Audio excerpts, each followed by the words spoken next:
Comme je disais, sans plus tarder, nous allons démarrer avec notre conférencier, M. Gaius Yokossi, sur le thème prise de parole pour dirigeants. Donc, je vais laisser la parole à M. Gaius pour sa présentation. Et puis, bon, si vous avez des questions, vous pouvez lever la main avec l'option lever la main qui est juste en bas sur votre écran, ou vous pouvez laisser votre question dans le chat et soit M. Gaius ou moi, nous allons répondre à vos questions. Donc, voilà. M. Gaius, vous avez la main. Bonsoir et merci pour cette opportunité que vous m'offrez. Merci à tous ceux qui sont connectés. C'est un plaisir pour moi de vous rejoindre et je suis persuadé que nous allons passer un bon moment d'échange, d'apprentissage, un bon moment qui sera très enrichissant pour chacun de nous. Avant de commencer, j'aimerais plus en savoir sur vous, puisque vous avez entendu quelques éléments sur ma personne. Moi, j'aimerais également vous connaître. Alors, qui êtes-vous? D'où est-ce que vous êtes connecté? Qu'est-ce que vous faites dans la vie? Ce serait bien de laisser quelques mots dans le chat, s'il vous plaît. Donc, allez-y, très rapidement. Dites-moi d'où est-ce que vous êtes connecté? Ce serait bien de le savoir. Également, ce serait bien d'avoir une idée de ce que vous faites. Est-ce que vous êtes entrepreneur, professionnel, cadre, chef d'entreprise? Voilà, qu'est-ce que vous faites au quotidien? Parce que la prise de parole s'applique aux différents domaines dans lesquels nous exerçons. Et voilà, donc dites-nous-en un peu plus sur vous. Allez-y. On a qui, il y a plusieurs personnes qui sont connectées là. On a Nabou, on a Yves, on a Kodjo, on a Falou, on a Eddy Michel. Voilà. Donc, Eddy Atiklemé, il est entrepreneur dans le domaine des TIC au Togo. Très bien. OK, bienvenue mon cher Eddy. Donc, vous êtes connecté depuis où? Depuis Lomé, depuis Kara, depuis Aneho, depuis Atakpame. D'où est-ce que vous êtes connecté? Depuis Lomé. D'accord, très bien. Il y a Nabou qui est professionnel du marketing depuis Dakar. D'accord, OK, très bien. Merci Nabou. Elle est professionnelle du marketing depuis Dakar. Très intéressant. Donc, on a le marketing, on a les TIC, les technologies de l'information et de la communication. Mais mon cher Eddy, c'est assez large, hein, les TIC au Togo. Est-ce que vous pouvez préciser un peu? Yves, lui, il est ingénieur support monétique depuis Dakar. D'accord, Yves, très intéressant. Ingénieur support monétique. Il y a Kodjo qui est entrepreneur dans l'audiovisuel. D'accord. Ah, ben voilà, Eddy Michel, c'est plus précis. Hein, il est dans l'e-santé, la santé avec un rapprochement à la technologie de l'information et de la communication. C'est très, très intéressant comme domaine, ça. Ah, mais c'est génial. D'accord. Très bien. Alors, quelles sont vos attentes par rapport à la prise de parole en public? Qu'est-ce que vous voulez savoir? Pourquoi est-ce que vous êtes là? Qu'est-ce que vous voulez découvrir? Héritier, lui, est fondateur de BCColons.com. D'accord, ok. Et il est de la RDC. Héritier Kitoumaini.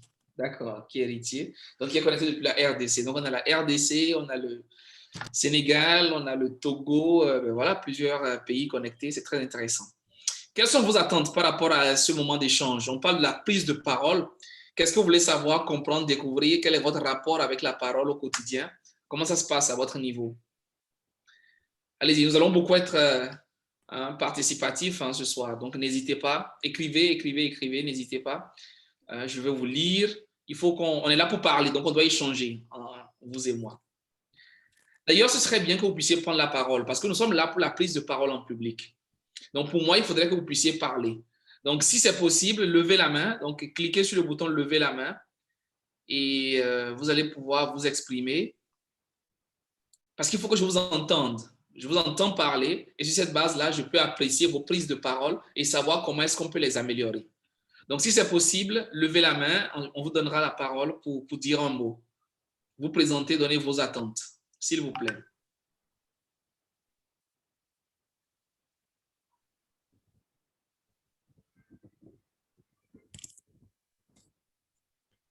Allez-y, Eddy. Allô, Monsieur bonjour. Eddy, vous avez la parole. Vous pouvez parler. Hein. D'accord. Vous me recevez, s'il vous plaît? Oui, très bien. D'accord. Donc, comme je le disais, je suis Eddy Atiklemé du Togo. Donc, ce que je voudrais apprendre de cette formation, c'est comment pouvoir se présenter surtout aux autorités.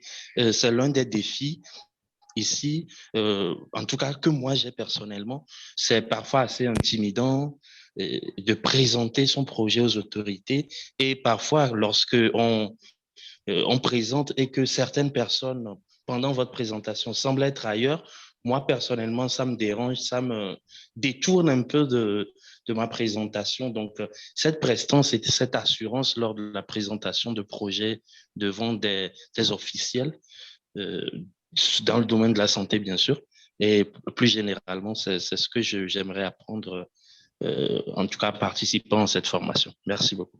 Merci beaucoup.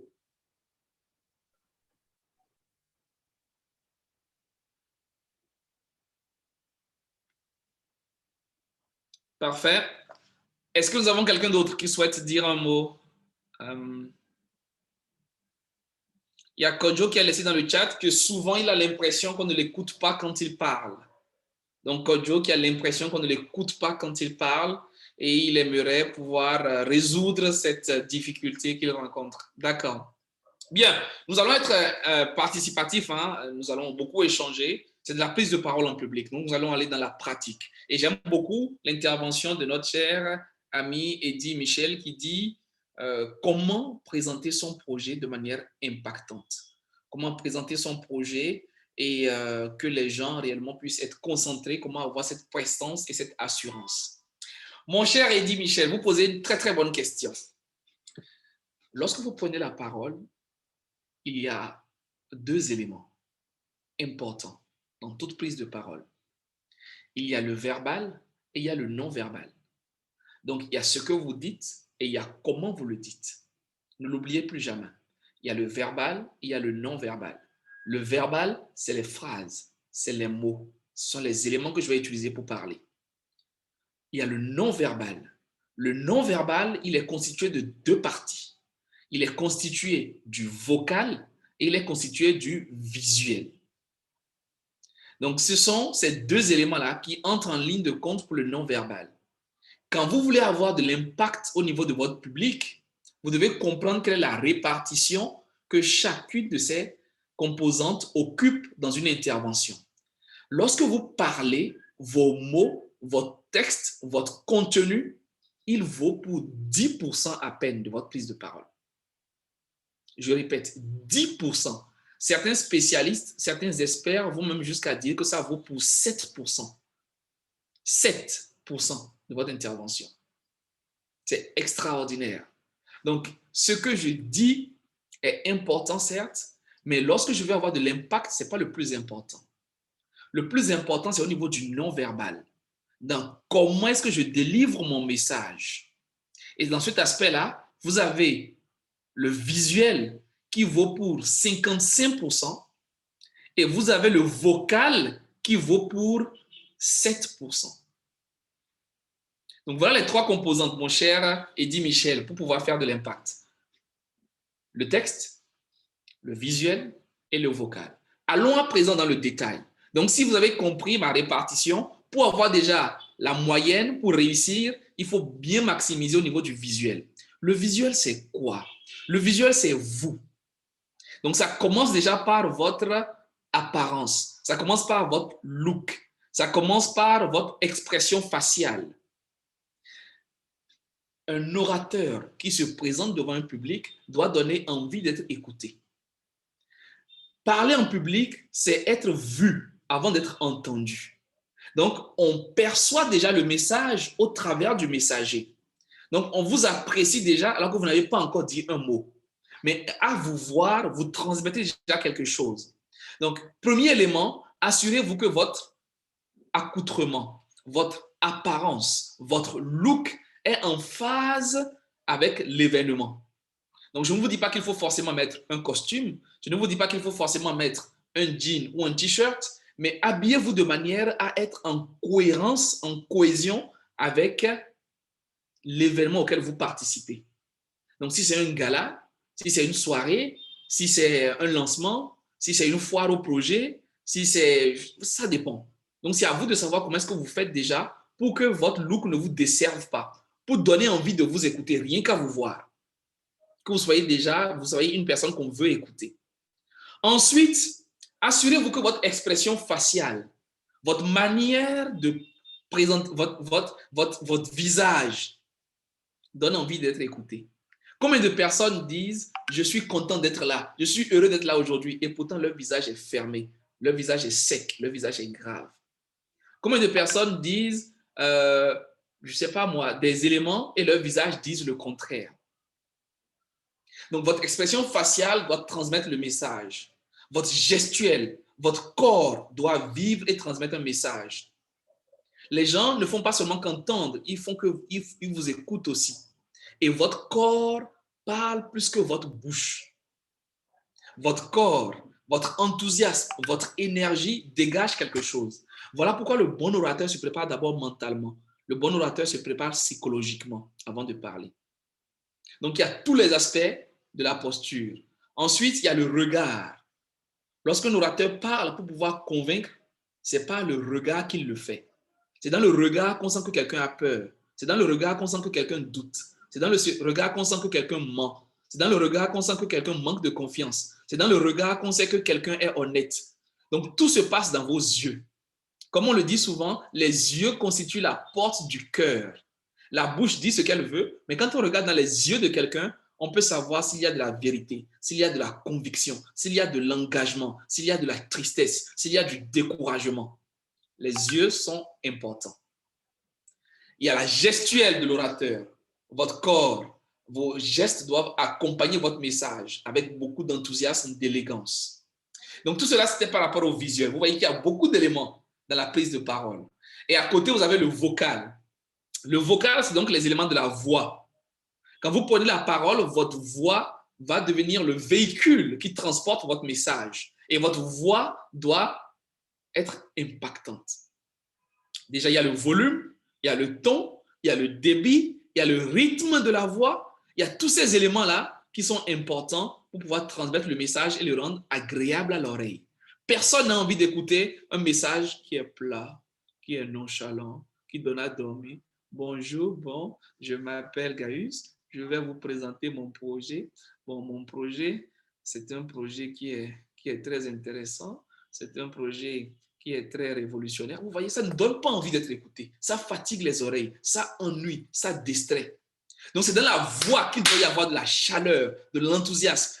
Vous devez dégager quelque chose. C'est dans la voix qu'on va sentir que vous êtes passionné par ce que vous transmettez. Et c'est comme ça que vous allez connecter avec votre auditoire, que vous allez connecter avec votre audience.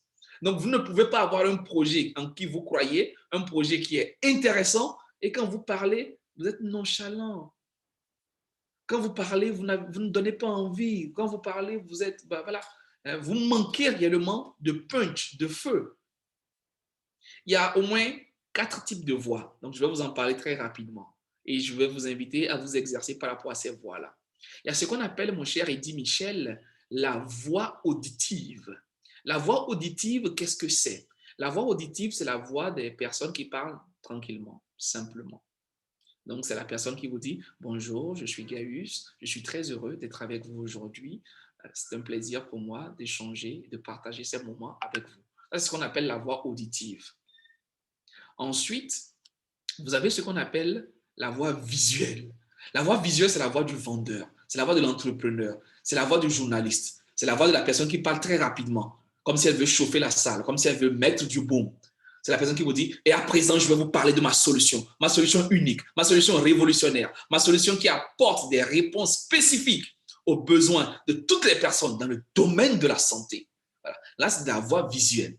Donc, je viens d'accélérer, je viens de passer en mode voix visuelle par rapport à tout à l'heure, j'étais dans la voix auditive. Ensuite, il y a ce qu'on appelle la voix kinesthétique. La voix kinesthétique, c'est la voix qui se connecte aux émotions. C'est la voix qui va aller être très grave. C'est la voix qui va appeler à une certaine introspection. C'est une voix qui est vraiment très forte en émotion. Et pour faire une voix kinesthétique, vous direz quelque chose comme par exemple « Bonjour.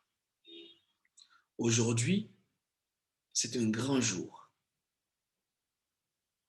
Je suis heureux de pouvoir vous livrer la substance de plusieurs mois de travail, de plusieurs mois de labeur. Aujourd'hui, enfin, nous avons réussi à sortir une solution qui changera à jamais la vie de tous les Togolais.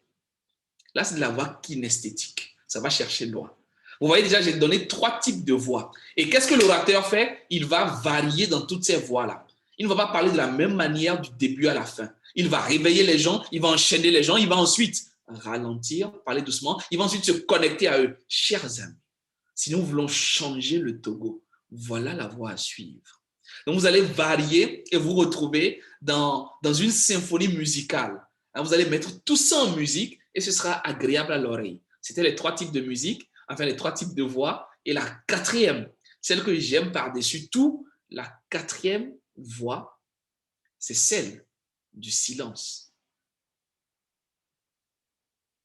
Quand vous parlez, à un moment donné, vous vous taisez, vous observez le silence pour avoir de l'impact auprès de votre auditoire.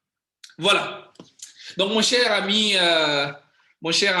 Eddy Michel, voilà les éléments du vocal. J'avais parlé des éléments du visuel. Maintenant, j'en arrive aux éléments du verbal. Dans votre texte, si vous ne voulez pas que les gens dorment, il faut parler peu, mais il faut parler très impactant.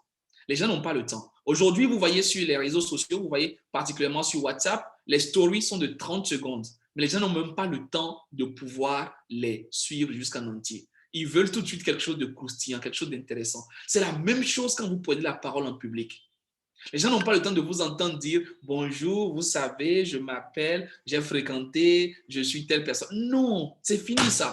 Quand vous prenez la parole, vous avez 5 à 7 secondes pour faire bonne impression. Je répète, vous prenez la parole, vous avez 5 à 7 secondes pour faire bonne impression. Sinon, les gens se déconnectent. Ils sont devant vous, mais ils ne vous suivent plus. Ils sont devant vous, mais ils ne vous écoutent pas. Leurs pensées sont ailleurs. Ils sont sur leur téléphone, ils sont sur leur ordinateur, ils discutent avec le voisin, ils vont se lever pour faire un tour. Ils sont très préoccupés. Donc, les gens ont besoin que vous puissiez leur donner du lourd et du très lourd tout de suite. Votre introduction doit être captivante. Quand vous prenez la parole, mon cher Eddy Michel, je ne sais pas quel est le contenu de votre projet, mais quand vous commencez par parler, on ne doit pas se déconnecter.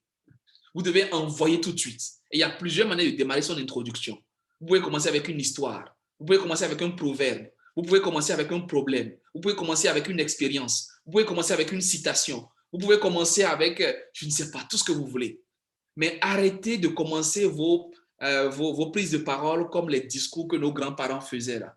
Il faut que ce soit impactant. Il faut que lorsque on entend votre première phrase, mais que les gens se disent « Waouh, ah mais c'est intéressant ça. Ah oui, mais qui parle là ?» Il faut que dès que vous commencez par parler, tout le monde lève la tête pour vous écouter. Voilà. Et cela se travaille. Donc, vous devez avoir une introduction captivante, un développement qui a des éléments très puissants et une conclusion qui marque les esprits. Une conclusion qui est mémorable, que les gens ancrent vraiment dans leur cerveau et qu'ils vont retenir pour longtemps. Donc, j'espère avoir répondu un peu à votre question, mon cher Eddy Michel. J'ai vu qu'il y avait Héritier qui levait la main plusieurs fois. Est-ce qu'il est possible d'écouter notre ami Héritier de la RDC? Et si les autres ont des questions, n'hésitez pas, mettez-les dans les chats, levez la main, on vous donnera la parole. Nous sommes là pour parler en public, prendre la parole en tant que dirigeant, donc c'est tout à fait normal. Héritier, je vous permets de parler ou pas? Parce que là, vous avez levé la main, vous avez baissé. Ah, c'est bon. Votre micro est activé, vous pouvez parler. C'est bon. Merci beaucoup. En tout cas, merci pour l'intervention. Je l'ai suivi avec intérêt. Il a dit dès le début qu'on se présente. J'ai dit, je suis M. Héritier Kitoumaïni. Je suis cofondateur de l'institution financière BC Colons. Mais en même temps, je travaille pour le monde de développement. Je suis expert en entrepreneuriat à l'Agence belge de développement. Mais en tout cas, à entendre l'orateur, je me pose plusieurs questions et je voulais qu'il m'analyse. Moi, je suis en tout cas de petite taille, puis je n'ai pas assez de masse et ma voix, elle est basse comme vous le suivez. Et puis, je suis dans le monde humanitaire qui demande des fois qu'on se porte ou on s'habille de manière modeste. Mais en tout cas, j'ai besoin de développer ma façon de parler parce que des fois, j'ai des réunions avec mes associés, des fois, j'ai des réunions avec les investisseurs quand je cherche à lever des fonds. Je voulais demander avec ma petite masse comment il peut m'aider à se développer pour que quand je parle, en tout cas, on puisse croire à ce que j'ai dit. Je vous remercie.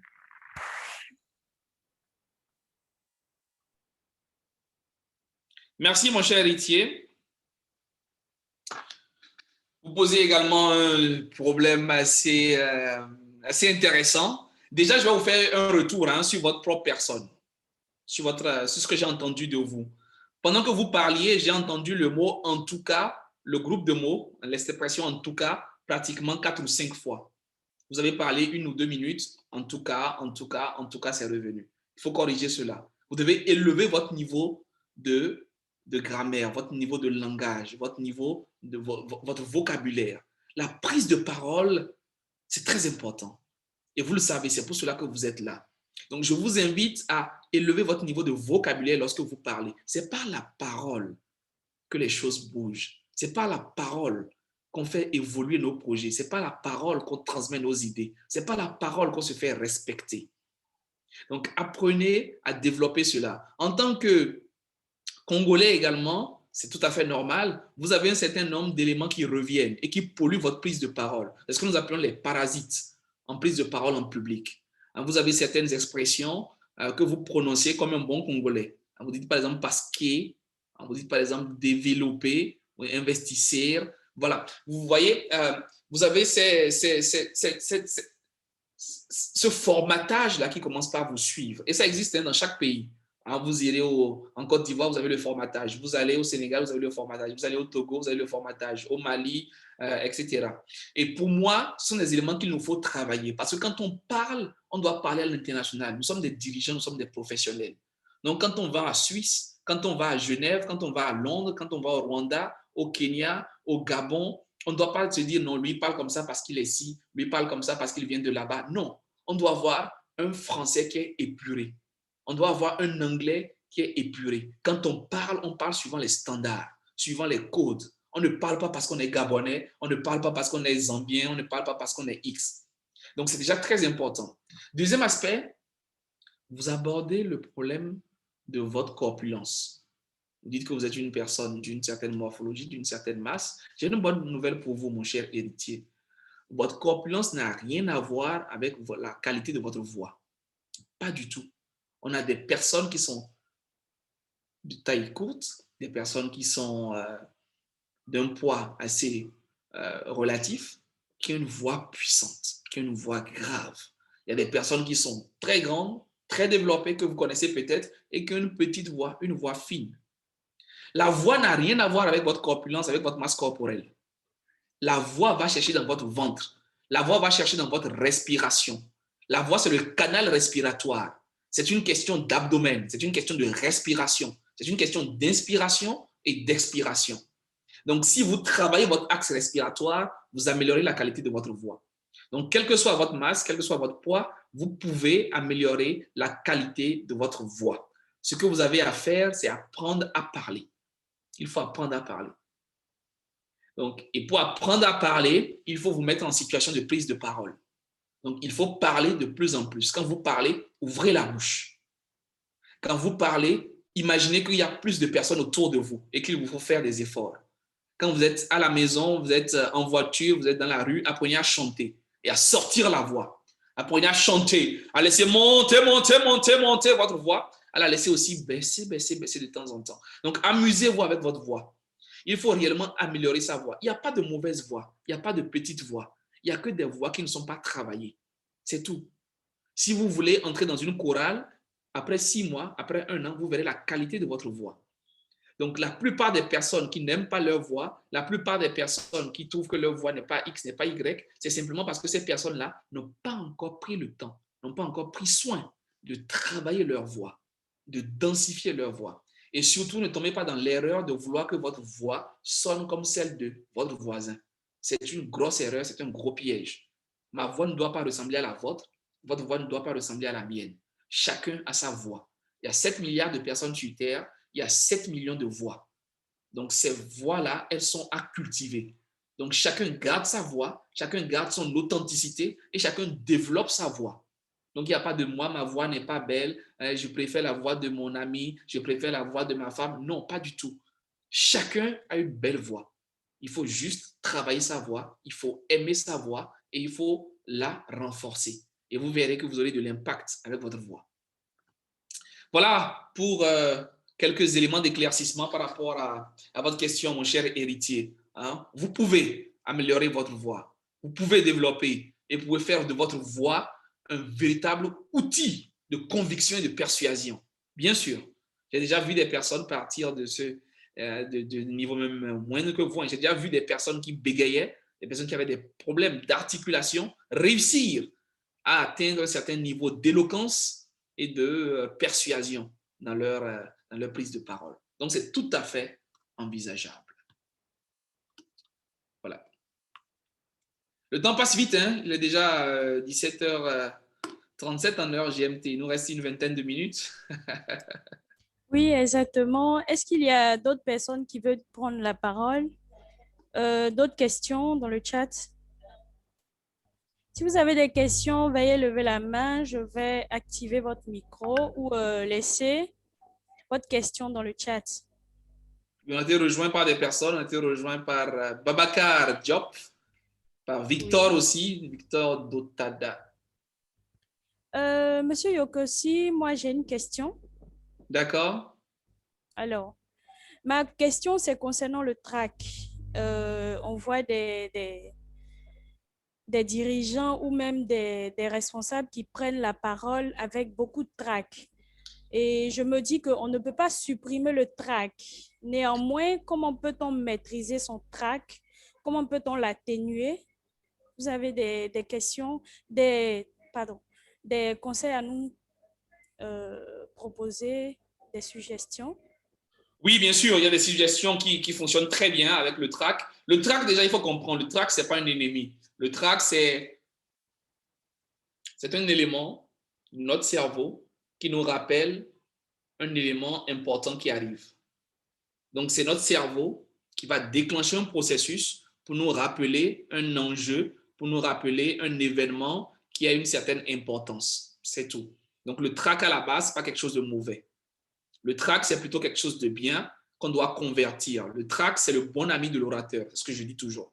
Le track est le meilleur ami de l'orateur. Quand l'orateur a le track, c'est-à-dire que ça lui rappelle l'enjeu, ça lui rappelle la situation. Ça te rappelle que, attention, j'ai une intervention. Attention, j'ai un discours. Attention, j'ai une présentation de projet. Attention, j'ai un pitch à préparer. Donc, le track, c'est cela. Alors, comment faire avec le track? C'est simple. Vous avez deux choix. Ou vous laissez le track vous dominer, ou vous apprenez à dominer votre track. C'est tout. C'est une guerre perpétuelle.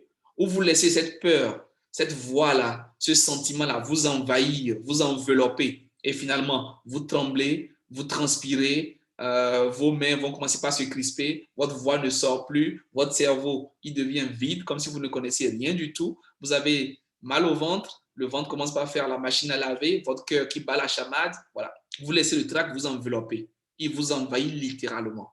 Ou alors, c'est vous qui prenez le contrôle de votre trac. Ça, c'est ce que vous pouvez faire. Comment appréhender le trac? 1. Il faut dédramatiser. La plupart des gens qui ont de véritables problèmes avec le trac, c'est parce que ces personnes-là s'imaginent des catastrophes. Les gens partent sur des considérations, ils s'imaginent comment ça va mal se passer, comment ils ne vont pas pouvoir y arriver, si les gens se moquent d'eux, s'ils ne réussissent pas, s'ils font des fautes, s'ils oublient leur texte, s'ils ne vont pas au bout de leur présentation, s'ils se mettent à bégayer, s'ils se mettent à avoir des hésitations. Vous voyez, on part dans des développements. Et ce sont ces développements-là qui vont nous paralyser. Il faut déjà se dire, ce n'est pas un problème. Si je rate une présentation, ce n'est pas un problème. Même si le chef d'État était là, même si le président de la République était présent, ce n'est pas grave. J'ai fait ce que j'ai pu. Qu'est-ce qui va arriver? Est-ce qu'on me met en prison? Non. À la limite, ils ne financent pas mon projet. À la limite, ils n'ont pas retenu mon idée. Mais ce n'est pas grave. J'aurai une autre opportunité. Même si le DG était là, même si les DG de banque étaient là, ce n'est pas grave. Donc, premier élément, pour moi, il faut dédramatiser. Il faut se dire, mais quel est le pire qui pourrait m'arriver? Pourquoi je stresse en réalité? Si aujourd'hui, je présente mon projet, si aujourd'hui, je prends la parole, ça se passe mal, la prochaine fois, je vais faire de mon mieux. Mais c'est tout, j'aurai une autre occasion. Ce n'est pas la fin du monde. Donc, 1, dédramatiser. 2, se préparer. Il faut se préparer. Plus vous vous préparez et moins vous avez la pression. plus vous êtes à l'aise, plus vous êtes confiant et moins vous paniquez. Vous êtes d'accord avec moi? Donc, quand on vous dit que vous devez présenter quelque chose, il faut vous préparer. Prenez la peine de vous préparer. Prenez la peine de chercher, de fouiller, de creuser, de répéter votre présentation. De trouver des gens qui vont apprécier votre présentation, qui vont faire des remarques sur votre présentation. Donc, il faut se préparer. Se préparer, c'est aussi bien écrire son discours que de le présenter réellement en grandeur nature. S'il est possible même, pourquoi pas, allez visiter la salle, allez visiter le lieu où ça va se passer et ayez vos repères en termes de podium, en termes de pupitre, en termes de présentation. Voilà, prenez vraiment toutes les dispositions, arrivez à l'avance. Il n'y a rien de pire qu'un orateur qui est déjà stressé et qui en plus est bloqué dans les embouteillages et qui en plus est quelque part où il ne sait pas s'il arrive à l'heure, si ça a commencé. Voilà. Donc, arrivez suffisamment à l'heure, habillez-vous bien, soyez bien mis, ça vous donne plus de confiance. Autre élément, et je vais finir avec ces deux-là, c'est la bouteille d'eau. Ne soyez pas desséché. Quand ça commence par prendre de l'ampleur dans votre cerveau, prenez une bouteille d'eau, buvez. Vous allez voir que les orateurs, même sur les grands podiums, même dans les grandes cérémonies, vous allez voir les orateurs, les conférenciers, les panélistes, les speakers, ils ont toujours une bouteille d'eau ou alors un verre d'eau à côté. Donc, quand vous sentez que le trac monte, vous buvez et ça passe. Vous buvez, vous respirez, ça descend. Vous buvez, vous respirez. Vous respirez, mais vraiment respirez profondément. Vous inspirez totalement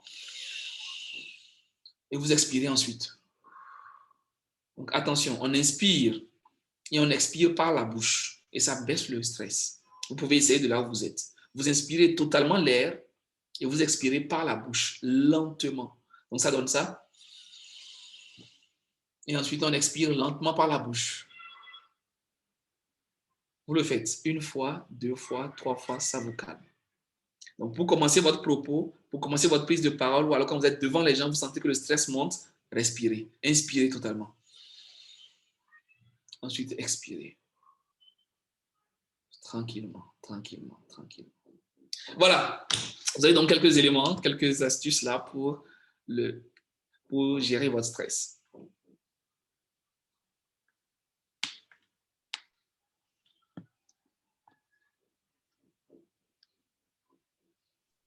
D'accord, merci pour ces éléments apportés. D'autres questions? Vous avez des points à poser? Vous pouvez lever la main ou les poser dans le chat. Hein? Il y a une question dans le chat là déjà. La question c'est... La première d'abord, c'est moi en fait, on me reproche d'avoir un débit de voix trop rapide. Et la deuxième, c'est, enfin, je crois que c'est la même personne. Il dit qu'alors parfois, mes auditeurs ont du mal à saisir le message que je véhicule. Merci mon cher Yves pour cette belle question. La question du débit. Il y a 3 niveaux de débit quand on prend la parole en public. Il y a le niveau moyen où tout le monde vous entend. Vous devez être entre 120 et 150 mots par minute en moyenne pour avoir un bon débit. Ensuite, vous avez le débit trop lent. Les gens qui parlent et qui ennuient leur public. Ils parlent lentement. Ils prennent tout leur temps et ça fatigue les gens qui écoutent. Ou alors, vous avez le débit très rapide, les gens qui parlent rapidement, on n'arrive même pas à bien saisir leurs mots. Et c'est peut-être votre cas. Que faire pour ces personnes-là? Premier élément, quand vous parlez, respectez la ponctuation. La ponctuation, c'est la respiration de vos phrases. La ponctuation, c'est la respiration du discours. Donc, respirez quand vous parlez et respectez la ponctuation. Quand vous dites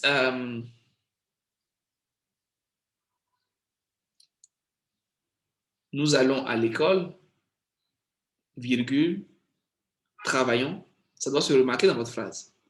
Nous allons à l'école, travaillons, vous n'avez pas respecté la phrase. S'il y a une virgule après école, vous devez marquer une pause et un temps de silence. Donc, nous allons à l'école, travaillons.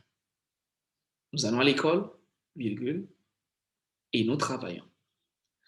Qu'est-ce que je vais dire par là? Pour les personnes qui ont un débit rapide, l'une des astuces, c'est de respecter la ponctuation. Une virgule, vous devez marquer une pause de 1 seconde. Un point, vous devez marquer une pause de 2 secondes. Lorsque vous changez d'idée ou de paragraphe, vous devez marquer une pause de 3 secondes. Du coup, l'auditeur qui vous entend, il ne connaît pas votre discours, mais il peut vous suivre. Il sait que là, il était passé à une autre idée, là, il a entamé un autre développement. Mais quand vous parlez trop rapidement, on n'arrive pas à intégrer ce que vous dites. Deuxième élément pour travailler votre débit, c'est les silences. Apprenez à marquer des silences. Et si vous parlez réellement vite, au départ, intégrez-les. Dites-vous, quand je fais une phrase, 2 phrases, je marque un silence. Ensuite, je continue. Et c'est ça qui fait la différence entre les grands orateurs et les orateurs moyens. Les temps de silence. Vous allez voir les orateurs classiques moyens qui parlent. Bonjour, je m'appelle Gaius, je suis content d'être là. Aujourd'hui, je voudrais vous parler de mon projet. Je suis un professionnel, je suis un entrepreneur, je fais ci, je fais ça. Vous allez voir les autorités, les personnalités, les leaders. Quand ces personnes prennent la parole, qu'est-ce que ces personnes font? Bonjour, je suis Gaius Yokossi. Je suis content d'être avec vous aujourd'hui. C'est un plaisir et un véritable honneur de pouvoir m'adresser à vous au travers de cette tribune qui m'est offerte. Vous voyez, la différence, c'est quoi? C'est les temps de pause, les temps de silence. C'est ça qui renchérit, c'est ça qui agrémente votre message. Et ça vous permet en plus de réfléchir et de placer correctement vos mots. Donc, travailler cela, c'est bien d'en avoir conscience, mais travailler cela, ça va venir. Au départ, je parlais également avec un certain rythme, avec un certain débit, et j'ai appris à apprendre, j'ai appris à moduler cela. Voilà. Merci, mon cher Yves. Monsieur Gaius, nous avons une personne qui a levé sa main. Tu peux activer ton micro et poser ta question, s'il te plaît.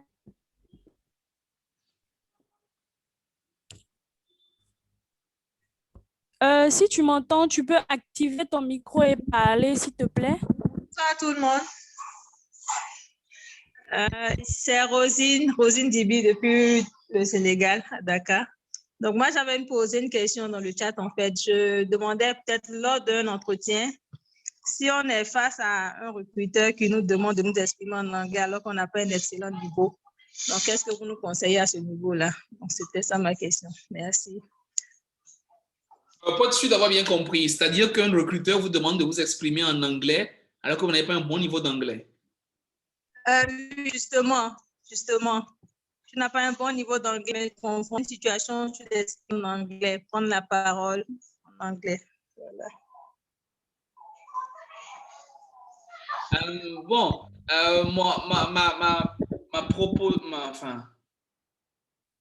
Je vous propose 2 éléments dans ce sens. Premier élément, ce serait de vous préparer. Vous avez un recrutement, il se peut qu'on vous pose des questions en anglais, vous le savez à l'avance, préparez quand même quelques éléments en anglais. Préparez tout au moins votre présentation en anglais.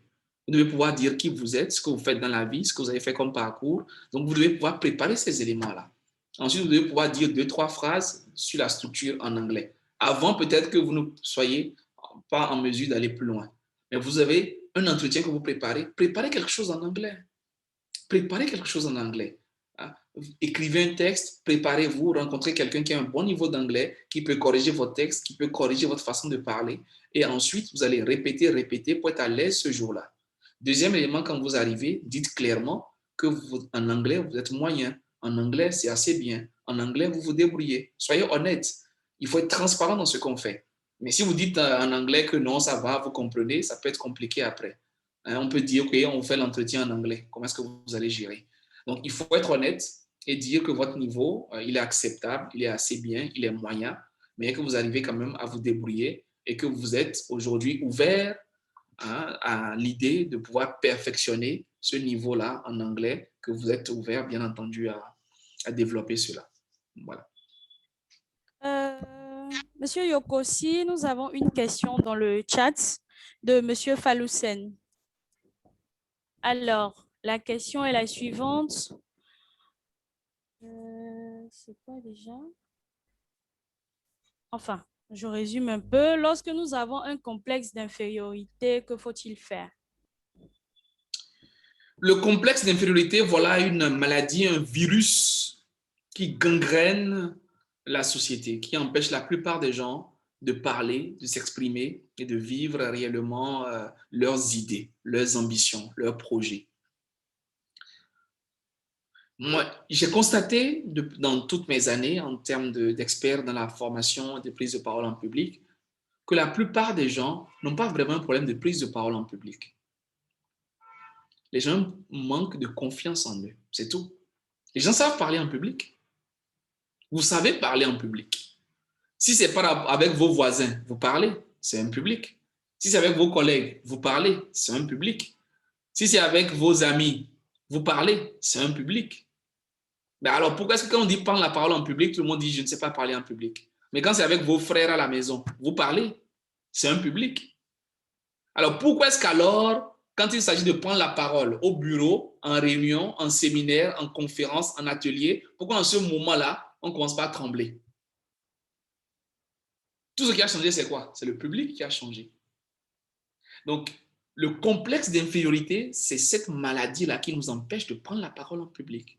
Ce manque d'assurance, ce manque de confiance-là, où on se dit, ils sont intelligents, ils vont se moquer, je ne serai pas à la hauteur, qu'est-ce que je vais dire? Et s'ils ne comprennent pas? Et si je passe à côté? Et si je fais une erreur? Etc. C'est ça, c'est effectivement ça le phénomène dont sont victimes la plupart des gens. Que faire? Le manque de confiance en soi peut s'améliorer. Le manque de confiance en soi peut se travailler. Il y a aujourd'hui beaucoup de livres, il y a aujourd'hui des formations. Au niveau de notre cabinet, d'ailleurs, nous faisons des formations en prise de parole en public. Nous faisons des formations également en confiance en soi pour aider les gens à retrouver cette assurance-là.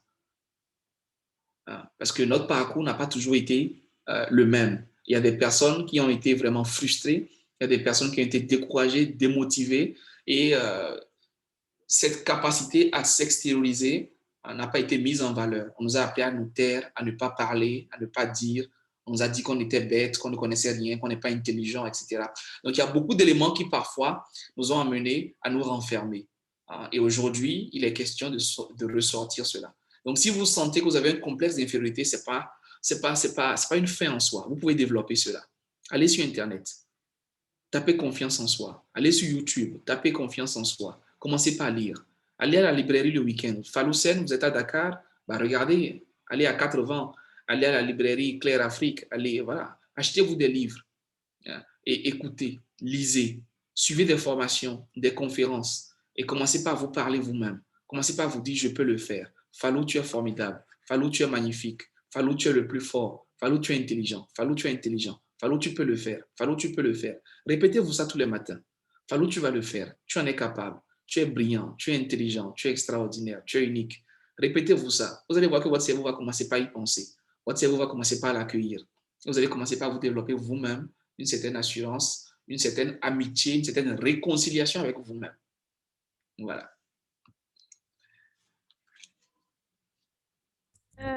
Monsieur Gaius, j'ai une question. C'est concernant la sensibilité de l'auditoire. Parce que l'auditoire peut être composé de personnes auditives, visuelles ou Kinesthétique. voilà, kinesthétiques. Donc là, je me dis comment maîtriser ou comment captiver un auditoire qui est composé de ces trois personnes, vu que ces trois personnes n'ont pas la même sensibilité. Et puis, bon, voilà.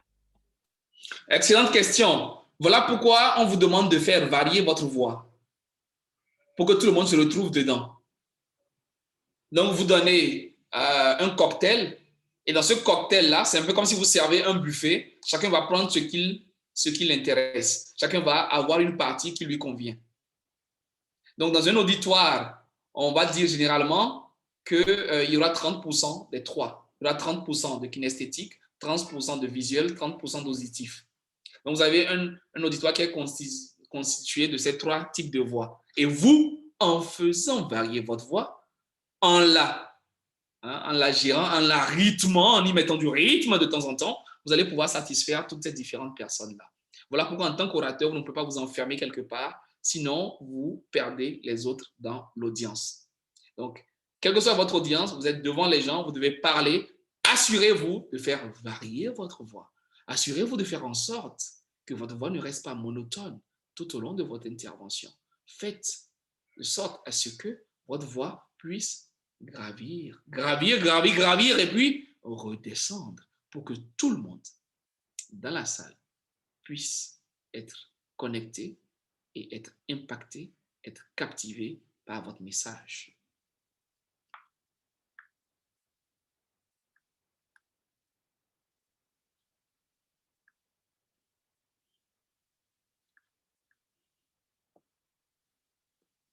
Voilà les amis.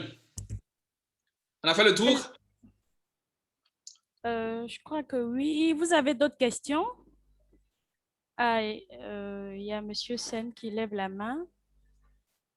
Monsieur Sen, vous pouvez y aller, hein? Votre micro, il est activé. Bonjour tout le monde. Merci pour les réponses de tout à l'heure. Ça a été vraiment clair. Maintenant, ma question est qu'aujourd'hui, il y a beaucoup de cabinets qui proposent des formations en prise de parole, des formations pour la confiance en soi. Mais très souvent, moi, c'est la durée qu'ils proposent qui me pose très souvent problème parce que je manque tellement de confiance, j'ai des problèmes de prise en parole et je me dis, est-ce que cette durée-là qu'ils proposent, parce que c'est des séminaires ou bien voilà, des formations de quelques jours, je me doute, voilà, je me pose des questions, est-ce que réellement sur cette durée-là, je pourrais m'améliorer? Et ça fait un blocage qui fait que je n'arrive pas à aller m'inscrire sur des formations. Donc, du coup, j'aimerais savoir, vous qui êtes donc, voilà, spécialiste qui avez cette expérience-là, vous pensez que, donc, voilà, est-ce qu'il y a une durée qu'il faut nécessairement voilà, se faire une formation pour pouvoir réellement se débarrasser de ces genres de problèmes-là? Merci. Bonne question, mon cher Faloussen. Bonne question et bonne préoccupation. Vous avez raison de vous interroger sur un certain nombre de préalables avant de vous engager dans certaines formations. Est-ce qu'il y a une durée? Malheureusement, non. Il n'y a pas de durée classique pour une formation pour s'assurer d'un retour. En 1 heure, comme on vient de le faire, on peut vous livrer un contenu de qualité. En 30 minutes, on peut vous donner des outils qui vont transformer votre vie. Tout comme on peut passer 1 semaine dans une formation, on peut passer 1 mois et ne rien retenir. Il y a des gens qui ont passé 7 ans à l'école qui n'ont pas retenu grand-chose. Il y a des gens qui ont passé 15 ans en formation et on se demande bien ce qu'ils ont appris dans cette formation-là. Donc, ce n'est pas une question de durée, c'est une question de contenu et c'est surtout une question de méthodologie. C'est ça qui est important. Moi, je peux vous prendre en 30 minutes, je vous donne des éléments, mais ces éléments-là, vous allez les appliquer pendant 5 ans, pendant 10 ans et continuer par avoir du résultat. Donc, ce n'est pas parce que la formation a duré 3 jours que ça veut dire qu'elle est de la qualité par rapport à la formation qui a duré 1 heure, qui a duré 2 heures. Donc, pour sélectionner ces outils-là, cherchez à mieux en savoir sur les formateurs au niveau de ces cabinets-là. Quelle est leur expérience, quelle est leur méthodologie, quelle est leur approche et quels sont les résultats que ces personnes-là obtiennent. Voilà. Pour moi, c'est surtout ça qui est important. Et n'hésitez pas. Parfois, on se pose des questions, mais parfois, il faut se lancer. Il faut y aller. Nous avons des formations, par exemple, de prise de parole en public chez nous qui durent 1 mois, un peu plus. Nous faisons 5 semaines de formation. Donc, c'est 1 fois tous les samedis, par exemple, pendant 5 semaines. Et nous l'avons designé comme ça parce que nous voulons que les gens aient réellement du résultat. On donne des outils cette semaine. Vous allez les appliquer pendant la semaine. Vous revenez le samedi suivant. On ajoute encore du contenu jusqu'à pendant 5 semaines et vous en sortez avec un certain résultat, un impact qui est clairement visible. Donc, je vous encourage à continuer par chercher et vous finirez par découvrir la méthode, mais ce n'est pas forcément la durée d'une formation qui atteste de la qualité et des résultats que vous allez en tirer.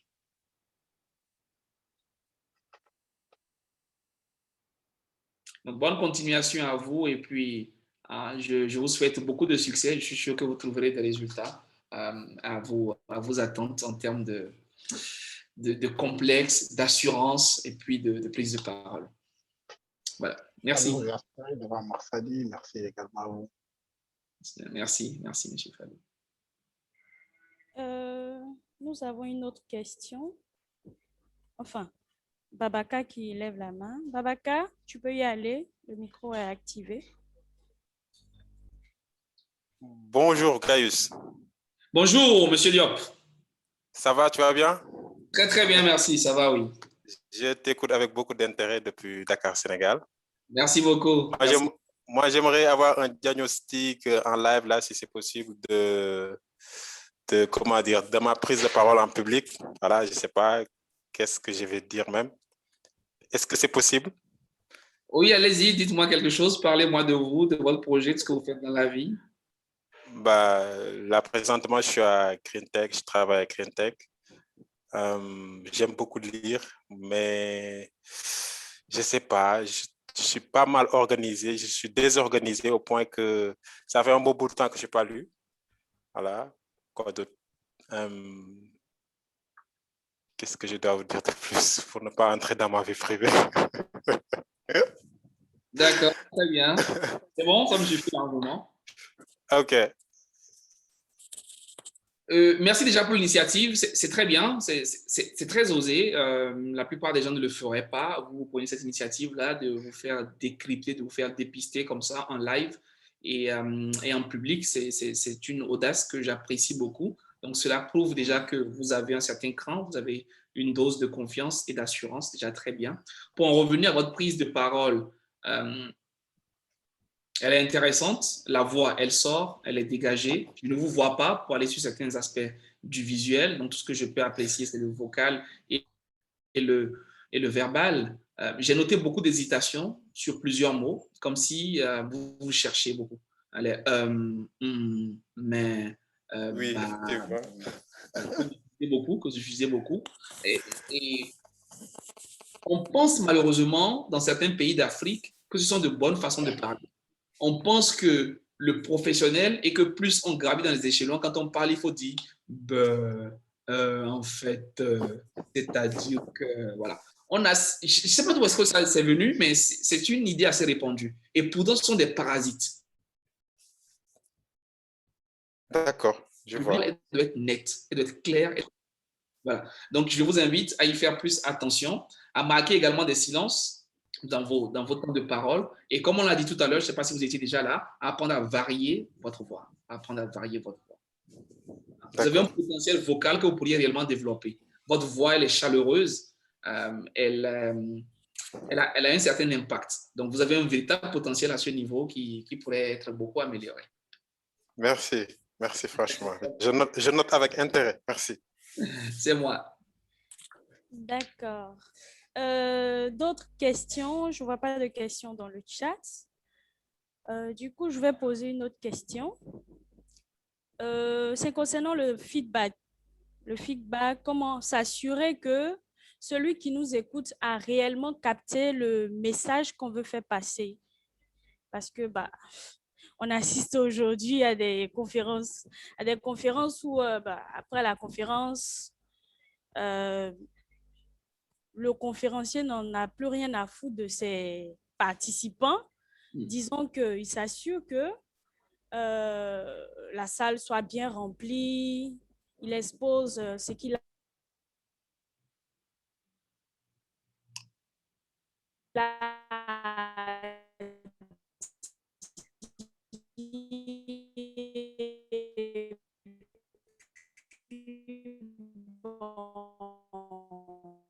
le message qu'on veut faire passer.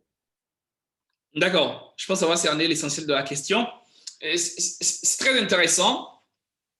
Un bon conférencier, un bon speaker, un bon orateur n'attend pas la fin de sa présentation pour savoir si le message est passé ou non. C'est une grosse erreur. Si le message n'est pas passé, vous n'avez plus aucun élément pour le rattraper. Vous n'allez pas dire aux gens, rasseyez-vous, je vais recommencer. Vous n'allez pas dire aux gens, revenez demain pour une nouvelle session. Vous ne pouvez plus. Le mal est fait. Le bon orateur, la bonne oratrice n'attend pas la fin pour avoir le feedback de son public. Le bon orateur a des feedbacks tout au long de sa présentation. Tout au long de son intervention, il a des feedbacks du public. C'est ce que nous appelons en prise de parole en public. Nous appelons cela les retours du public. Et les retours du public sont importants quand vous parlez. Vous devez faire attention à ces retours-là. Lorsque vous parlez, les retours sont très nombreux. Les gens qui applaudissent, c'est un retour. Les gens qui hochent de la tête, qui sont contents, c'est un retour. Les gens qui prennent leur stylo et qui commencent à prendre des notes, c'est un retour. Les gens qui prennent leur téléphone, c'est un retour. Les gens qui commencent par bailler, c'est un retour. Les gens qui commencent par discuter, c'est un retour. Les gens qui commencent par sortir, revenir, c'est un retour. Les gens qui ouvrent leur téléphone, enfin qui ouvrent leur ordinateur pour commencer par faire autre chose, c'est un retour. Les gens qui posent beaucoup de questions, c'est un retour. Donc, vous avez beaucoup de retours que le public vous donne. Et c'est à vous, en tant qu'orateur, de les intégrer et de savoir que là, attention, ils sont fatigués. Là, je suis en train de les endormir. Là, ils sont intéressés. Là, ils sont motivés. Là, ils sont participatifs. Là, il faut que j'intervienne davantage, etc. Donc, le bon orateur, au fil de son intervention et avec son expérience, il apprend à découvrir et à cerner son auditoire. Et en réalité, c'est l'auditoire qui vous met sur la route de votre intervention. Le bon orateur, il ne va pas préparer 100% de son intervention. Il prépare peut-être 30%, peut-être 40%, peut-être 50%, peut-être 60%. Mais tout le reste, il le fait en salle, séance tenante. C'est en parlant avec les gens qu'il voit que leur intérêt est plutôt vers tel aspect de son sujet. Et il va le creuser, il va le renforcer. Donc, on ne vient pas avec, dans sa tête avec quelque chose de totalement fait, de totalement finalisé. On vient, on le vomit et on repart tranquillement. Donc, le bon orateur, il fait attention à son public. Et dans son public, quand il voit que les gens sont intéressés, les gens se posent des questions, les gens réfléchissent, les gens analysent, les gens écrivent, les gens notent, les gens, voilà. Et là, il comprend que ça passe. Il comprend qu'il y a X, il y a Y. Il voit qu'il y a 2-3 personnes qui commencent par s'étirer, qui commencent par dormir, qui commencent par somnoler. Il fait attention, il sait qu'il faut parler plus rapidement, il faut créer un exercice, il faut leur demander de se lever, il faut leur demander de bouger, il faut poser des questions, il faut faire une blague pour amuser la salle, il faut faire quelque chose. Donc, c'est important. L'orateur est toujours en phase, en connexion et en symbiose avec son auditoire. Voilà. D'accord, merci pour ces éléments de réponse. Une autre question, vous avez parlé de préparer sa prise de parole en public. Alors, je me pose cette question, comment bien préparer cette prise de parole-là? Préparer sa prise de parole va nécessiter de répondre à un certain nombre de questions. Première question, pourquoi est-ce que je parle? C'est une question qui est simple, hein, mais qui est très profonde. Pourquoi est-ce que vous prenez la parole à cette occasion-là? Vous voulez quoi? Vous voulez un financement? Vous voulez amuser la galerie? Vous voulez détendre les gens? Vous voulez les informer? Vous voulez les persuader? Vous voulez les convaincre? Qu'est-ce que vous voulez faire? Pourquoi est-ce que vous prenez la parole? Quel est le but que vous visez? On ne parle pas pour parler. Si ce que vous avez à dire n'est pas plus important que le silence, alors taisez-vous. Donc, le premier élément de l'orateur, c'est qu'il doit savoir pourquoi il prend la parole. Dans quel but est-ce qu'il va s'exprimer? C'est ce qui va définir son orientation. Il doit savoir sous quelle casquette il prend la parole. Il doit savoir à qui est-ce qu'il parle, quel est son auditoire. Est-ce que vous parlez à des étudiants, à des professionnels, à des chômeurs, à des directeurs, à des investisseurs? Est-ce que vous parlez à des femmes qui se sont réunies en coopérative? À qui parlez-vous? Quel est votre public? Quel est leur niveau de culture? Quel est leur niveau de vocabulaire? Est-ce que vous parlez à des gens du parti au pouvoir? Est-ce que vous parlez aux opposants? Est-ce que vous parlez à la société civile? Est-ce que vous parlez à une assemblée mixte? Vous devez savoir à qui vous parlez. Voilà tous les éléments que vous devez préparer avant de prendre la parole. Vous devez savoir de quoi vous parlez, votre sujet, vous devez le creuser. Fouillez votre sujet. Faites de la recherche documentaire. Quelles sont les statistiques? Quels sont les chiffres à ce sujet? Quels sont les écrits dessus? Vous devez maîtriser votre sujet. Donc, tous ces éléments-là sont fondamentaux pour pouvoir prévoir votre intervention. Où est-ce que vous parlez? À quel moment de la journée vous parlez? Est-ce que vous parlez 2 jours? Vous parlez 1 heure? Vous parlez 30 minutes? Vous parlez 15 minutes? Est-ce que vous parlez le matin à 8 heures quand les gens sont encore en pleine forme? Est-ce que vous parlez à 10 heures? Est-ce que vous parlez à 15 heures quand les gens viennent de déjeuner? Est-ce que vous parlez à 18 heures en fin de journée où les gens sont un peu fatigués? Tous ces éléments-là sont à analyser lorsque vous préparez votre intervention parce que c'est tout cela qui vous permet de bien camper et bien cadrer votre prise de parole. Donc, préparer son élément, c'est fondamental. C'est super, super, super important.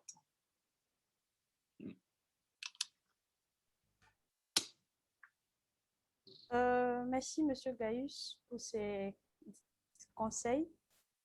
Comme M. Babacar, j'aurais besoin d'un petit examen en live.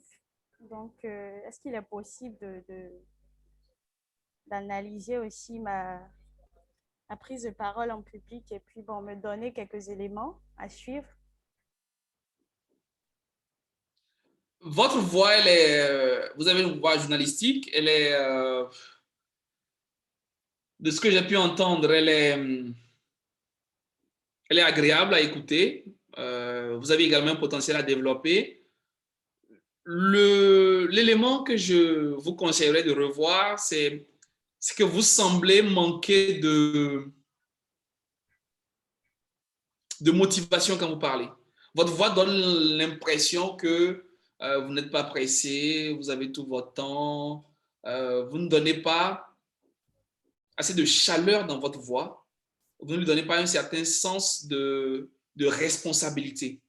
Vous savez, quand quelqu'un parle, on peut savoir si c'est un étudiant, si c'est un professionnel, si c'est un chef d'entreprise, rien que dans sa voix, dans l'ampleur, dans la gravité, dans la tonalité de la voix. Vous appelez quelqu'un au téléphone, la personne décroche et la personne sait automatiquement s'il faut vous tutoyer, s'il faut vous voyez. Vous appelez quelqu'un, la personne vous entend automatiquement, la personne sait si elle se positionne au-dessus de vous ou si elle se positionne en bas de vous. Bonjour. Voyez? Donc, rien que dans la voix, vous pouvez lui donner un caractère sérieux, un caractère professionnel ou un caractère nonchalant, un caractère, je ne sais pas moi, adolescent, un caractère juvénile, etc. Donc, c'est à ce niveau-là que vous devez travailler, ma très chère. Vous devez travailler votre voix de manière à lui donner un tempo de respect, un tempo de positionnement. D'accord, merci à vous. Nous avons Monsieur Fadiga qui demande la parole. Monsieur Fadiga, vous pouvez y aller. Hein? Votre micro est activé. Allô, vous me recevez? Oui, je vous reçois, je vous entends bien.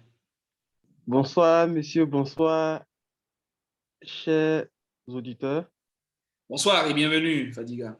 Moi, j'ai pris le train en marche, mais... C'est pas un train, c'est une fusée. On n'est pas en train ici, on est à une vitesse d'une fusée. J'avoue que le peu que j'ai suivi est vraiment riche. Merci. Mais moi, j'ai un souci. Quand je veux entamer un exposé ou bien une prise de parole, il y a une certaine pression sur moi. Voilà, au début, j'ai du mal, même si je maîtrise le sujet, au début, les mots sont difficiles à sortir, il y a une pression, la sueur sur moi, souvent j'ai du mal même à réagir le public, ma voix tremblote, ainsi de suite. Maintenant, après, il y a la stabilité qui revient et puis je poursuis normalement jusqu'à la conclusion. Maintenant, comment travailler sur ça? Parce que le début de mes prises de parole ne sont pas agréables, mais après, j'arrive à me rattraper et puis... Mais comment travailler je dirais, le décollage, en fait? Parce que ce n'est pas facile pour moi. Merci, monsieur. Merci, Fadiga. Merci pour cette ouverture sur ce sujet très important. Vous êtes comme la plupart des gens. Vous êtes comme la plupart des gens. Vous êtes quelqu'un de normal. Le décollage est très, très, très difficile. Mais quand on a réussi à décoller, le vol se passe très bien. Il y a deux phases les plus importantes dans un discours, à l'image d'un vol en avion. Quand vous entrez dans un avion et que vous devez effectuer un vol, les deux phases les plus importantes où le pilote, l'équipage, où tous les passagers vont avoir le plus d'attention, c'est décollage, atterrissage. C'est la même chose pour un discours. Les deux éléments importants, les deux phases importantes de votre discours sont le décollage et l'atterrissage. Malheureusement, nous avons cru pendant longtemps que le concentré du discours, c'est au milieu, c'est le développement. On l'avait même appelé au primaire, vous vous rappelez, on l'avait appelé le corps du devoir. Il n'en est rien du tout. Vous ne pouvez pas livrer des éléments essentiels à quelqu'un s'il ne vous écoute pas depuis la première minute. Si quand vous parlez, la personne a déjà décroché, la personne a déjà orienté son esprit ailleurs, ça sert à quoi d'avoir de l'impact plus tard? Ça sert à quoi de donner des éléments pertinents après si les gens sont déjà partis ailleurs, si les gens se sont déjà déconnectés de votre discours? Donc, il faut absolument réussir son intervention. Et tout à l'heure, j'ai parlé des techniques qui vous permettent de travailler votre stress, de travailler votre trac au départ. À cela, je voudrais ajouter ceci. L'introduction et la conclusion sont les deux éléments de votre discours que vous pouvez vous permettre d'apprendre, de connaître, de mémoriser.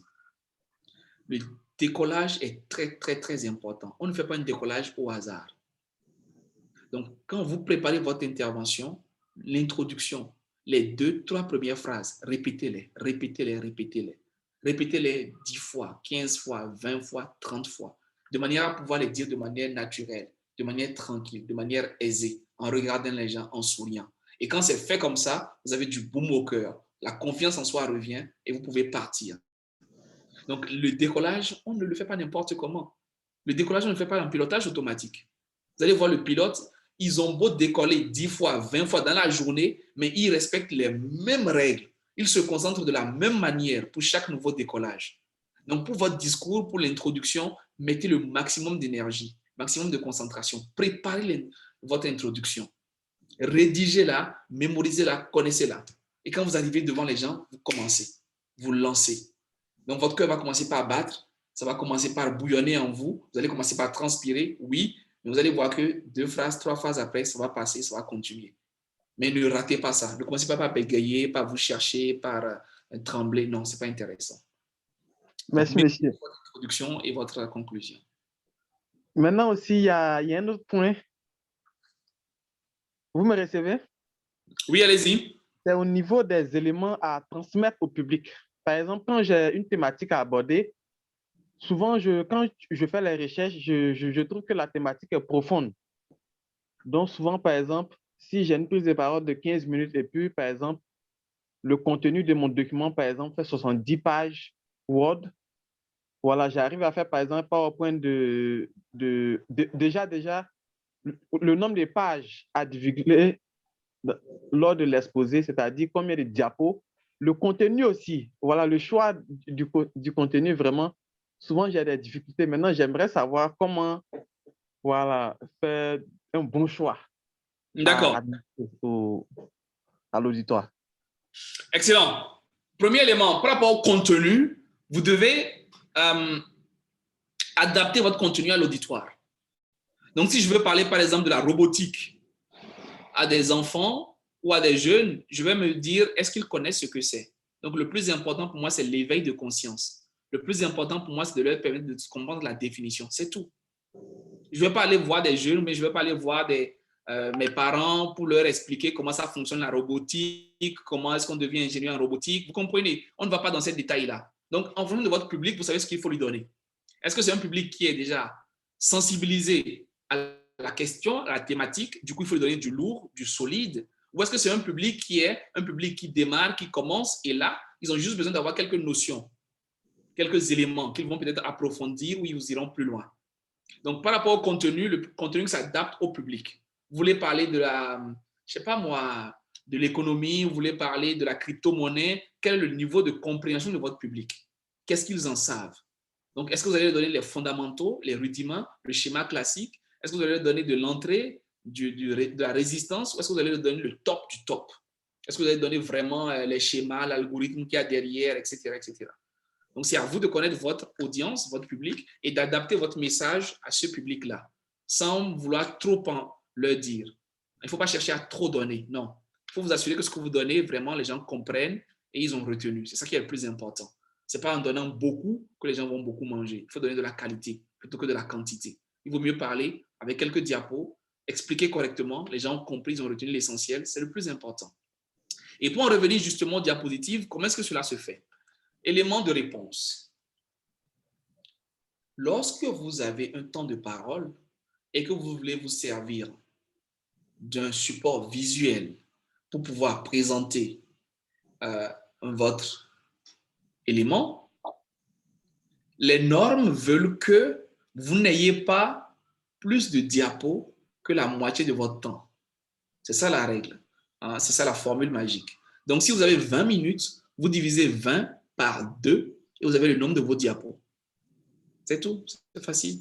Si vous avez 20 minutes de parole, vous divisez 20 par 2, vous avez donc 10. Vous ne pouvez pas avoir plus de 10 diapos dans votre présentation. Parce qu'en moyenne, on passera 1 à 2 minutes pour expliquer les diapos. Donc, si vous avez 15 minutes d'intervention, vous ne devez pas avoir plus de 7 ou de 8 diapos dans votre présentation. Et chaque présentation, parce qu'une présentation, c'est pas... voilà, une présentation, ça s'explique, ça se délivre. Et dans votre diapositive, vous ne devez pas avoir plus de 7 phrases par diapo. La diapo, c'est un élément de support visuel. Ça ne remplace pas votre message. Donc, vous parlez, vous expliquez, mais sur la diapositive, il y a juste quelques éléments qui vont renforcer votre message. Donc, sur une diapositive, on devrait avoir beaucoup moins de texte, mais on devrait avoir des graphiques, des images qui vont mettre en relief le message que vous passez. Mais c'est vous le message. C'est vous qui transmettez les éléments. Mais je vois souvent dans des présentations, l'orateur, il disparaît. On ne voit que la présentation. Et puis, lui, il lit et tout le monde lit. Et je ne sais pas à quoi ça sert finalement. Il aurait fallu simplement imprimer ça et donner à tout le monde. Donc, on se retrouve dans une présentation, mais c'est un exercice simple, pur et simple de lecture. Voilà. Donc, il faut éviter cela. Merci, voilà. monsieur. C'est bon, Fadiga, cela répond à vos questions, j'espère. Merci beaucoup. Merci. Parfait, c'est moi. Portez-vous bien. Il y a un autre aspect. Oui. Au niveau des objections. Voilà, parce que souvent, il y a des personnes, on a l'impression que, voilà, ils veulent piéger l'orateur, ou bien ils veulent défier l'orateur, ou bien ils veulent coincer l'orateur, en fait. Maintenant, ces personnes-là, on les évite, ou bien, voilà, on essaie forcément de les satisfaire. Bonne question. C'est vous qui voyez. N'oubliez jamais, vous, l'orateur, c'est vous qui avez la police des débats. Vous devez maintenir la police des débats. Vous devez garder l'autorité. Si vous donnez l'autorité à quelqu'un d'autre, il va massacrer votre présentation. Donc, vous devez faire attention. Si vous identifiez effectivement que c'est quelqu'un qui est venu pour troubler, vous faites en sorte de ne pas le laisser nuire à votre présentation. Donc, vous ne rentrez pas dans une discussion personnelle avec la personne. Si la personne pose une question, si vous avez la réponse, vous dites ce que vous pensez. Si la personne contredit, etc., vous fermez le débat. OK, d'accord, nous avons pris connaissance et puis, bon, nous allons faire des recherches supplémentaires. Ou alors, OK, merci d'évoquer cette question. Bah, ma présentation n'a pas développé cet aspect des choses et on pourra peut-être revenir dessus ultérieurement ou alors, voilà, etc. Mais vous évitez de faire en sorte que ça devienne un aller-retour, de lui donner la parole et merci beaucoup, voilà. Et vous passez à quelqu'un d'autre. Ou alors, si vous ne savez pas, vous dites que vous ne savez pas. Vous n'êtes pas Dieu, vous n'êtes pas un ange. Si la personne pose une question, vous ne connaissez pas la réponse. Vous ne savez pas, vous ne savez pas. Ah, merci pour votre question, mais voilà, je n'ai pas d'éléments par rapport à cela. Est-ce que quelqu'un dans la salle a plus d'informations? C'est tout. De façon honnête, de façon simple, de façon transparente. Il n'y a rien à cacher, il n'y a pas à vouloir se jouer le super-héros qui maîtrise tout. Pas du tout.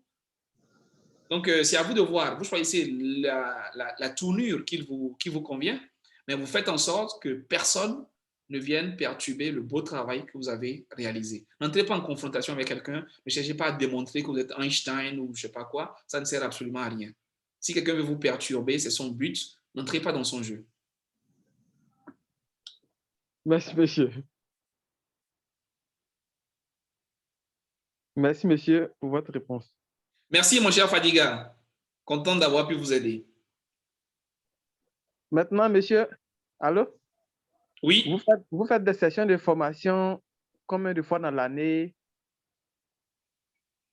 Je vous mettrai en contact avec mes équipes. Je vais vous laisser dans le chat les numéros de mes équipes ou alors notre site et vous pourrez contacter les personnes pour avoir toutes les informations. On ne va pas faire on ne fera pas de la publicité par ici. On va rester conforme au topic du jour. Je vais juste vous laisser les numéros que vous pourrez appeler pour avoir plus d'informations. Ok, merci. Je vous en prie.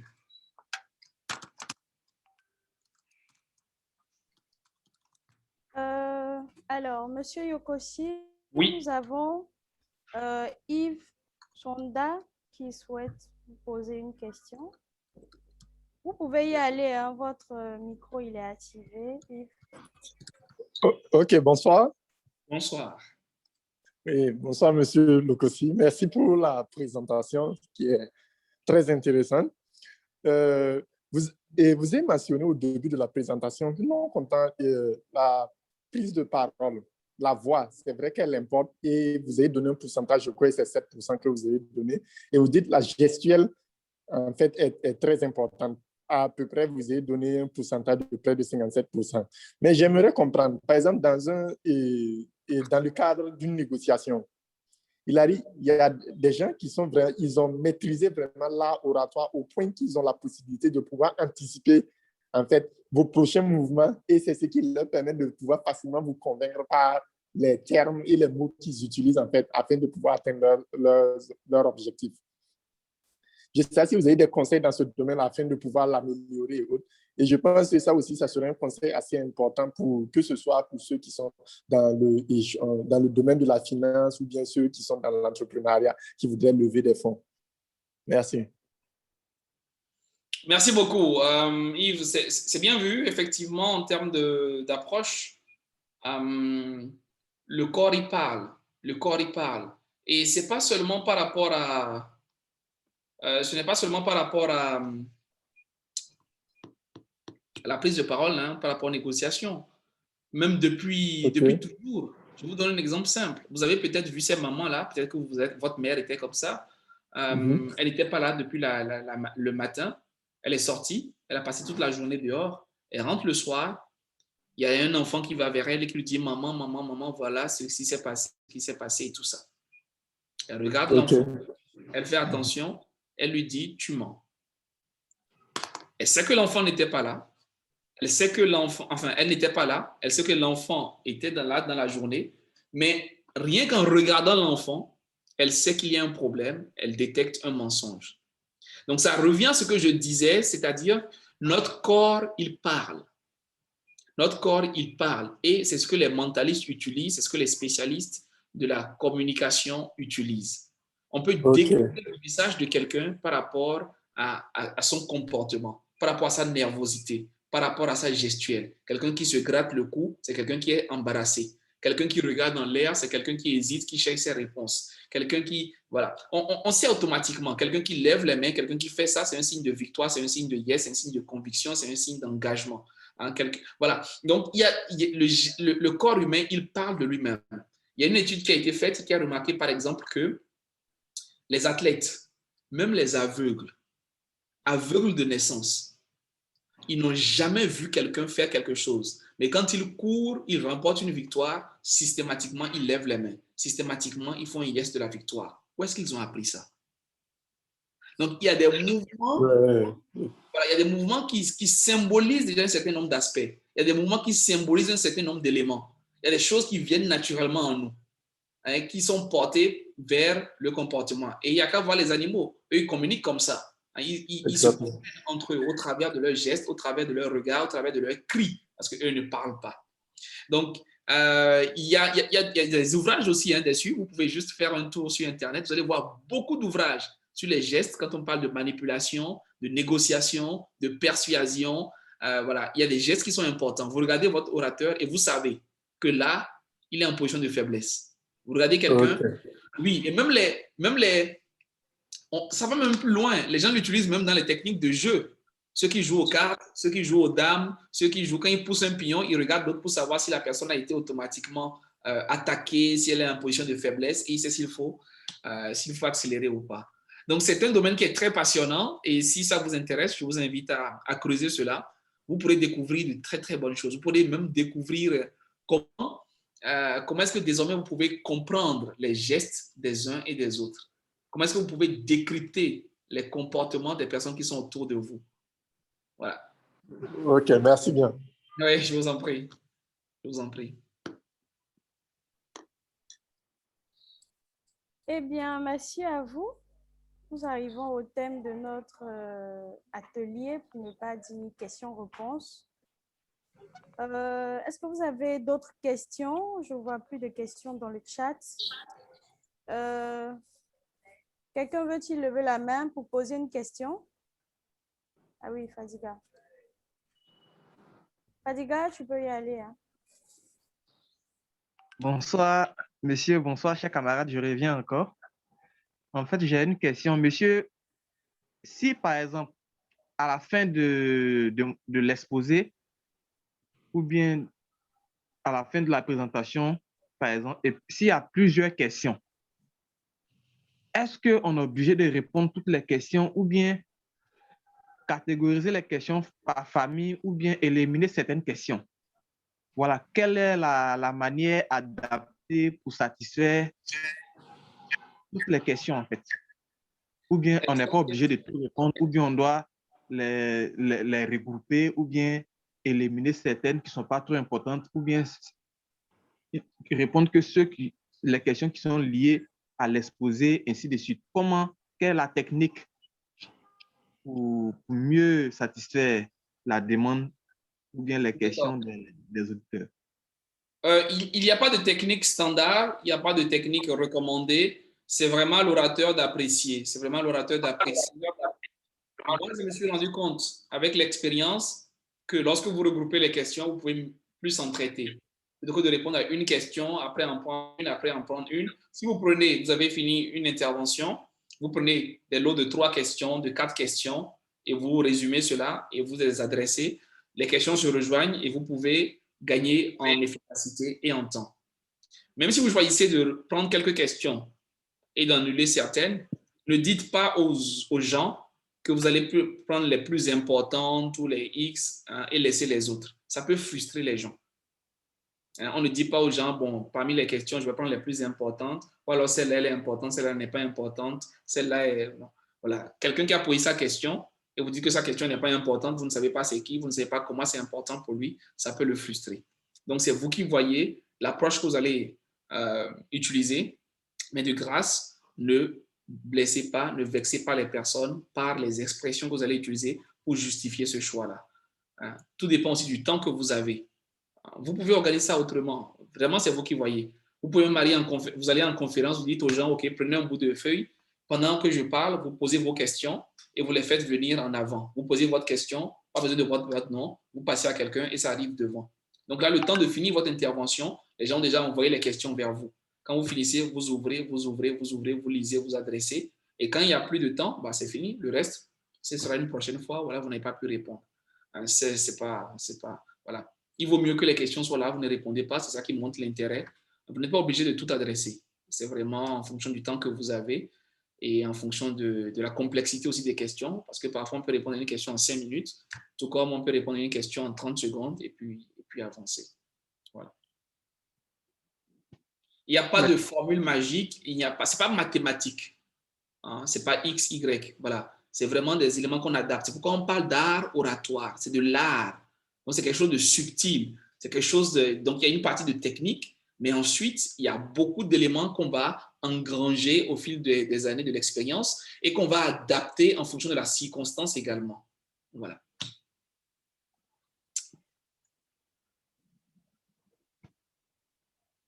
Merci, monsieur.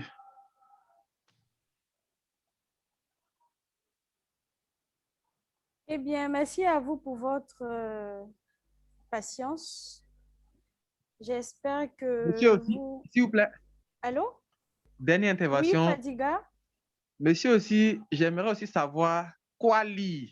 Par exemple, si c'est dans le domaine du marketing, je dois lire seulement dans les domaines où je suis, ou bien je dois lire un peu partout, ou bien je dois trier ou bien je dois lire les livres de coaching, développement personnel, ou bien entrepreneuriat.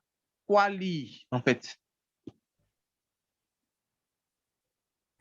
Vous avez 3 types de livres que vous devez lire. Vous avez les livres de votre compétence, donc de votre domaine. Si vous êtes dans le marketing, lisez le marketing. Si vous êtes dans l'informatique, lisez l'informatique. Si vous êtes professionnel de la monétique, lisez dans la monétique. Donc, il y a votre corps de métier. Ça, c'est important. Deuxièmement, il faut lire en fonction de son caractère. Il faut se former soi-même, sa personne. Donc, sa personne, il faut la former.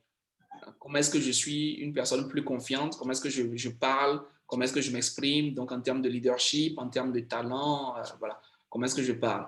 Et ensuite, il faut lire maintenant dans le 3e domaine par rapport à son futur, par rapport à l'évolution, par rapport à, je ne sais pas moi, si vous voulez faire plus d'argent, si vous voulez ouvrir une entreprise, si vous voulez gagner en promotion, si vous voulez, voilà. Donc, il y a plusieurs domaines dans lesquels il faut lire. Merci, monsieur. Donc, déjà, c'est le corps de métier, après le caractère, et puis après les perspectives. C'est ça. Merci, monsieur. Alors, nous allons prendre une dernière question avec monsieur Abdoulaye Sedi. Vous pouvez y aller, monsieur Abdoulaye, votre micro est activé.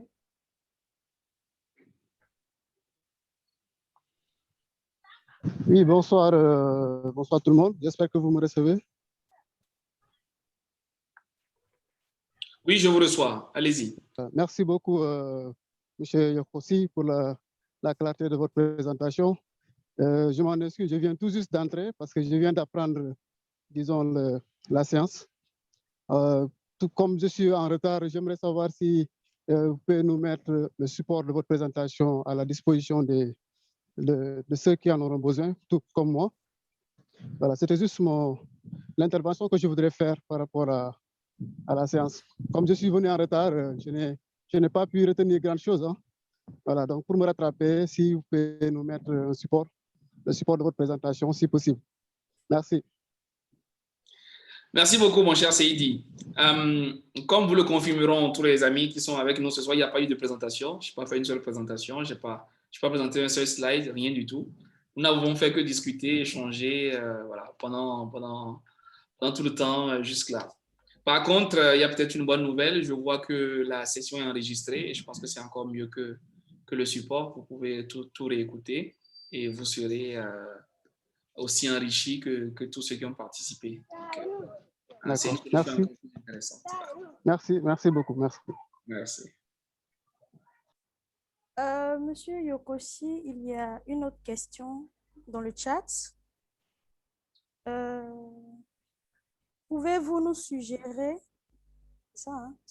des livres à lire pour nous améliorer?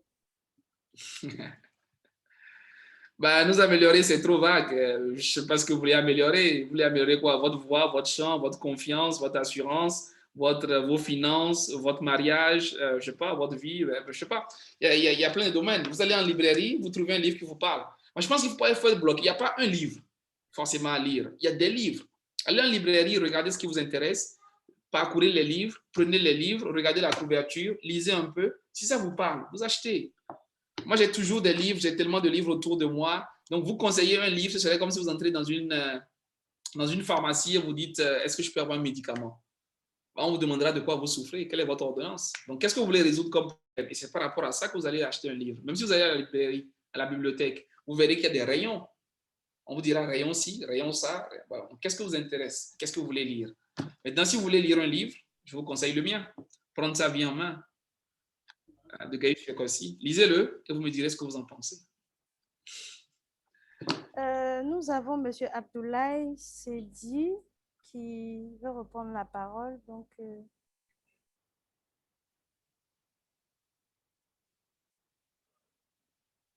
M. Abdoulaye, vous m'entendez? Alors, je crois qu'il y a un problème avec son micro. Donc, c'est possible. Bon, je pense qu'on va y aller. C'est bon là? Madame Choukoura Fazassi qui veut poser une question. Oui, mais à quelle heure on arrête là finalement? Nous allons arrêter tout à l'heure. Bonjour, Monsieur Gaius. Non, vous avez parlé de votre livre tout à l'heure. Peut-être que vous l'avez mentionné au début. Je ne sais pas, j'ai raté un peu le début. C'était juste pour savoir si c'est un livre qu'on peut obtenir par voie numérique en ligne ou comment on fait pour se le procurer? Merci. D'accord. Nous avons des représentants dans la plupart des pays. Je ne sais pas où est-ce que vous êtes. Nous avons des représentants qui sont au Bénin, au Sénégal, au Burkina, en Côte d'Ivoire. Le livre aussi est disponible sur Amazon. Donc, si vous regardez, Prendre sa vie en main, je peux vous mettre le lien dans le chat. Et voilà. Vous pourrez le commander aussi sur Amazon et l'avoir. Sinon, vous nous contactez et puis on verra en fonction de de la zone géographique où vous vous trouvez, comment est-ce que vous pourrez l'acquérir. D'accord. Je me trouve au Togo actuellement. Oui, au Togo, oui, c'est envisageable. D'accord. Merci. Je vous en prie. Alors, merci à vous, tous les participants. Merci, conférencier, M. Gaius Yokossi, pour le temps que vous avez bien voulu nous accorder pour cet atelier. Est-ce que vous avez un mot de fin pour tous les participants ici présents? Oui, bien sûr. Comme mot de fin, je vous rappellerai ceci, chers amis. Il n'existe pas un seul domaine au monde où prendre la parole ne fait pas la différence. Vous ne pouvez pas m'en citer un seul où prendre la parole n'est pas déterminant. Prendre la parole en public, c'est un avantage réel. Il n'y a rien de comparable à la capacité de pouvoir s'exprimer avec aisance, a la capacité de pouvoir transmettre réellement le fond de son message. Il n'y a rien de comparable à la capacité de savoir se faire écouter, se faire entendre, se faire comprendre. Cette capacité à mettre les choses en mouvement. Les Saintes Écritures disent qu'au commencement était le Verbe, au commencement était la parole, et toutes choses ont été faites par la parole. Il n'y a rien qui se fait sans la parole. Alors, je vous encourage, je vous invite à travailler votre expression orale. Dans la vie, il y a le savoir-faire, et vous avez tous ici des compétences, vous avez des talents, mais ce qui va vous permettre de vous vendre, ce qui va vous permettre d'aller très loin, c'est votre faire savoir. On peut avoir du savoir-faire et personne ne vient chez vous. Vous n'avez pas de promotion, vous n'avez pas les meilleurs postes, vous n'avez pas de bons clients, vous n'avez pas les bons investisseurs, vous n'avez pas les partenaires. Vous êtes derrière, vous avez beaucoup de bagages. Et ce qui arrive à la plupart des personnes qui sont talentueuses. Le savoir-faire ne suffit pas. Le savoir-faire n'est plus suffisant. Il faut le renchérir avec le savoir-être et avec le faire savoir. Et le faire savoir, c'est votre capacité à vous exprimer, à révéler vos talents, à montrer que vous êtes là et que vous valez quelque chose. Donc, j'espère que ces moments d'échange vous auront enrichi, vous auront permis d'en savoir un peu plus sur la prise de parole en public. C'est un domaine qui me passionne énormément. Je peux en parler des heures et des heures. Je fais des ateliers, des conférences, des séminaires dessus pratiquement tous les jours. Donc, beaucoup de courage à vous. Prendre la parole en public, c'est un avantage indéniable. On ne peut pas savoir parler